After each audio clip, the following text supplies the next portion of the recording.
안녕하십니까. 이번에는 이제 명태균이나 특히 강혜경, 이 자가 이제 제가 옛날에 제2의 고영태 같은 자다. 고영태 있잖아요. 최서원 씨 할 때. 그때 최서원하고 고영태. 그때는 우리가 당했죠. 가짜뉴스에 엄청나게 부풀려지가 마치 최서원 씨가 모든 국정농단을 다 한 것처럼 그때 탄핵까지 가버렸잖아요. 우리가 한번 당했죠. 그러니까 좌파들이 이제 강혜경을 이용해서 또 명태균의 녹음을 일부 이용해서 한번 또 가짜뉴스를 한번 자유우파 보수를 괴멸시켜보자. 이런 음모를 꾸미는데 거기에 저희가 한번 당하지 또 당하겠습니까? 이 자들이 아무것도 아닌 허풍쟁이 명태균의 일부 녹음을 또 편집을 해요. 악마적으로. 그리고 이제 강혜경이 공익신고자처럼 해가지고 아무것도 모르는 강혜경이 뭘 알겠어요? 뭘 알겠냐고. 일개 여론조사 기관이 직원에 불과한데 아무것도 아닌 이걸 다 이용해서 마치 엄청나게 하나하나 찔끔찔끔 폭로해가면서 우리 자유파의 대선 주자들을 어떻게 기스를 한번 내보자. 흠집을 내보자. 이런 공작하고 있는데 여기 우리가 단호하게 칼을 빼서 강혜경은 말할 것도 없고 이걸 이용하는 좌파들, 언론들이나 특히 민주당 폭로자들, 이 자들을 음단해야 됩니다. 뿌리 뽑아버리대. 혹시 몸이 가짜뉴스 퍼뜨리는 제가 웬만하면 명태균, 강혜경 거의 제 서정TV 안 다루는데 제가 근데 JTBC나 MBC나 이 좌파 방송도 나가서 우리 입장을 전달해야 되니까 나가면 많이 나오는데 요즘 얼마나 가짜뉴스인지 오늘도 JTBC 나가서 명태균 완전히 박살 내버렸지만 이거는 이제 제대로 우리가 칼을 뽑아야 돼요. 제가 대표적으로 이제 칼을 다 뽑아야 됩니다. 대표적으로 이제 추경호 의원 문제, 그 다음에 오세훈 시장, 그 다음에 홍준표 시장, 그 다음에 김진태 지사, 그 다음에 조은희 의원에 대한 모든 게 터무니없는 새빨간 거짓말들이에요.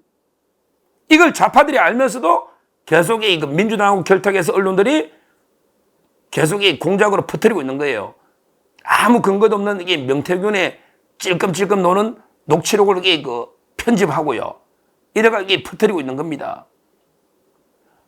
대표적으로 추경호 원내대표가 옛날에 2018년에 달성 군수 공천하면서 20억 어쩌고 저쩌고 새빨간, 제가 오늘 방송에도 그랬지만 아니 그게 준 사람이나 받은 사람이 아무 근거도 없고 객관적인 증거가 없는데 어떻게 안다고 제3자가 명태균하고 떠드는 이 녹취록 가지고 마치 20억이 어쩌고 저쩌고 근거 있는 것처럼 이렇게 퍼뜨리는 이런 자들은 바로 고발해서 그대로 무관용의 원칙에 따라서 음벌해버려야 됩니다.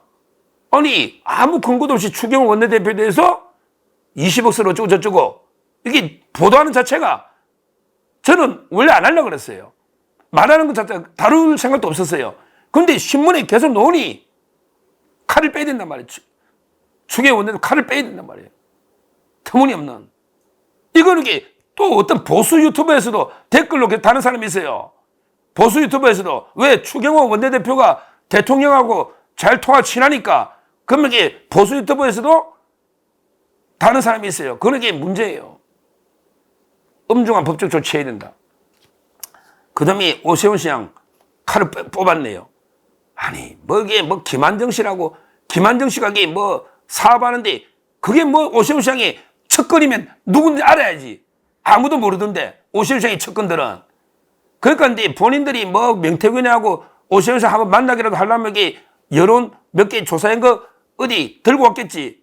근데 강철은 부시장이나 막으니까 어디 김종인한테 던져주는지 몇 개 던지는지 모르겠는데 오세훈 시장과 아무 관계도 없는 이야기예요. 아무 관계도 없는. 이걸 가지고 마치 오세훈 시장이 명태균한테 여론조사 어쩌고 저쩌고 김한정이 어쩌고 저쩌고 떠드는 이런 거. 이거 오늘 이제 고소 칼을 뺐더라고. 뉴스토마토나 여러 데 방송 서용주 야, 패널까지 고소했네. 서영주. 패널까지. 여러 명이 고소했다고 지금 뜨지 않습니까? 칼을 뺀 거야, 이제. 단호하게. 참는데도 한계가 있지. 그 다음에 홍준표 시장. 제가 홍준표 시장 비판도 하고 좋아하기도 하고, 뭐, 홍준표 시장 제가 인간적으로 싫어하지 않습니다. 저 홍준표 시장 인간 좋아합니다. 우리 딸이 좋아하기 때문에. 우리 딸이 홍준표 시장 팬이잖아요. 제가 여기 옛날에 좀 비판도 하고, 뭐, 근데 기본적으로는 저는 우리 자유파의 훌륭한 대선 주자라 봅니다. 홍준표 시장, 그게 최용인지 뭐, 이게 조은희 의원하고 연결되어 있거든요. 최용희라고요. 야, 이게는 서초구에 뭐 조은희 의원 공천 주고 마치 이게 시의원 하나를 상납한 것처럼 터무니없는 가짜뉴스인데, 최용희, 이분이, 제가 취재해보니까 서초구에 5명 경선에 경선하면 참여해 주더라고. 근데 떨어진 사람이에요. 이게 공천 준 겁니까?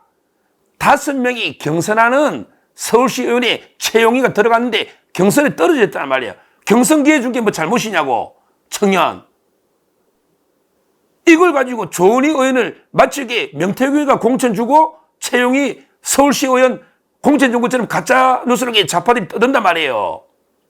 그 조은희 의원 남편이 변호사잖아. 제가 잘 알죠. 일면식도 없어요. 명태균이하고. 더 황당한 게 조은희 의원이 그때 구청장 하다가 바로 국회의원 하니까 이게 페널티를 줄 이유가 없죠. 왜 페널티를 줘? 어차피 이게 보궐선거 유발한 게 아니잖아. 도중에 그만두면 페널티가 있을지 몰라도 이건 원래부터 페널티가 없는 거예요. 근데 마치 20% 페널티를 뭐 자기가 깎아준 것처럼 이거 새빨간 거짓말 아닙니까? 이런 걸 보고하고 있다고 제가 황당하죠. 그러면 이게 조은희 의원도 마찬가지고 홍준표 시장 최용희가 홍준표 시장 아들하고 어떻게 아는 사람인지 모르겠는데 거기 사진 뭐 별장에 넣었다고 제주도에 뭐 김한정 별장에 사진 넣었다고 그거하고 홍준표 시장이 무슨 관계 있냐고. 아무 관계도 없잖아요. 홍준표 시장이 아는 사람도 아니고 이걸 가지고 마치 이게 뭐 명태균하고 엄청난 관계 있는 것처럼 이렇게 좌파들이 떠들고 있단 말입니다. 우리 자유파 대권주자들에서 말도 안 되는 가짜뉴스로 좌파들이 공개하고 있단 말이에요. 홍준표 시장이 무슨 관계 있냐고. 참 이게 한심하죠. 그 외에 진짜 웃기는 게 김진태 의원 공천을 명태균 지가 줬대. 와, 김진태 의원이 처음에는 이게 부당하게 컷오프 된 거죠. 그때 황상무가 있었거든요. 오히려 이제 그 대통령은 황상무를 좀 더 캠프에 고생했으니까 토론 책임자니까. 근데 김진태 의원이 컷오프가 되니까 제가 공천 경선 기회 주라고 방송에 제가 한 50번 이상 엄날 떠들었습니까? 그래서 김진태 의원이 단식을 해가지고 그러니까 경선 기회만 준 거 아닙니까? 이게 명태균이가 준 거냐고. 강원도민이 국민이 공천 준 거지 김진태한테 어떻게 명태균이가 줍니까? 말도 안 되는. 그러니까 제 말은 이게 더 진짜 웃기는 게 명태균이가 뭐 창원지검장 3명을 뭐 지가 만나고 다 해결하고 충성맹세를 김씨기 때 그러니까 창원지검장 3명이 다 제 후배들이거든. 조사할까 했잖아. 아무 명태균하고 일면식도 없잖아요. 일면식도. 뭐 김건희 여사나 윤 대통령이 말할 것도 없고요. 제 말은 이런 식으로 자꾸 명태균이하고 강혜경이 요걸 허풍 뜨는 걸 일부 녹음해서 이걸 가지고 마치 이게 엄청난 연관이 있는 것처럼 좌파들이 계속 우리 대선 주자들을 공개하고 있단 말이에요. 이제 참는데도 한계가 있는 거예요. 참는데도. 오세훈 시장이 드디어 칼을 뺐습니다. 홍준표 시장도 용서하지 않겠다. 칼을 뺀 거예요. 이제 뭐 나머지 우리 피해 보신 분들도 많이 있잖아요. 전부 저는 이런 가짜뉴스나 혹세무민하는 이런 유언비어 이걸 퍼뜨려 가지고 재미를 보려는 이런 민주당 하고요. 그다음에 좌파 언론들 있잖아요. 뭐 토마토, MBC, 뭐 JTBC 이런 좌파 언론들요. 반드시 뿌리 뽑아야 된다. 우리가 특히 우리 자유우파 보수라면 이런 좌파 공작에 우리가 귀 기울이도 안 되고 넘어서도 안 됩니다. 아무런 관계없는 이런 사건입니다. 우리가 똑바로 껴있어야 되겠다. 이런 강혜경, 명태균 뭐 관련한 좌파들의 공작에 우리가 절대 뭐 넘어가거나 흔들려서는 안 된다. 이 말씀 드리고 이런 사회의 암적 존재들 반드시 발본 세군에서 척결해버려야 된다. 엄단해야 된다. 이렇게 말씀을 드립니다. 감사합니다.